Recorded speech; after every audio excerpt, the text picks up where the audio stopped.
Victoria, high performance cultures, what does good look like?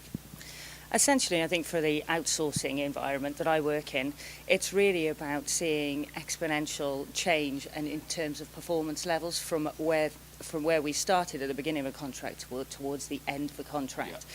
So really about real improvements. But the other key thing I think for anyone in HR world is all around engagement. So seeing as much as an increase in performance and a relative increase in happiness of our staff as well. You're responsible for a huge kind of operation. It's a very complex organisation. So what kind of skills and traits does an HR leader need to have to instill that performance culture in such a complex, wide-ranging company? Probably resilience is the greatest thing. I think you just need to have a really good understanding of some of the best practices around the business, of how to help people move and change.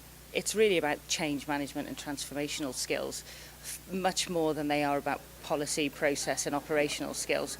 So it's a much more complicated setup than the average HR environment, I would have thought. Well, and what would you say is the biggest challenge that you've had to overcome to put in place a high performance culture in Serco? I think you're always going to have a huge challenge from an organisation where you transfer staff essentially from the public sector. The public sector, of course, has an enormous culture itself. It's really embedded and deeply driven into the minds and hearts of those individuals.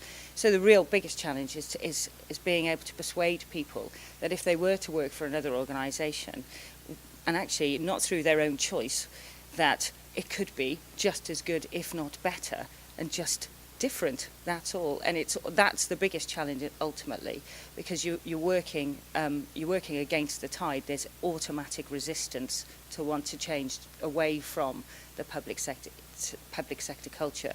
So the real key is to be able to ensure you instill the ethos of the public sector and all the good things there, but overlay it with certain best practices, processes, open forums, and a really different, transparent way of working. So HR has a very important role to play there. Of course, it's essential. Victoria, thank you very much. Thanks.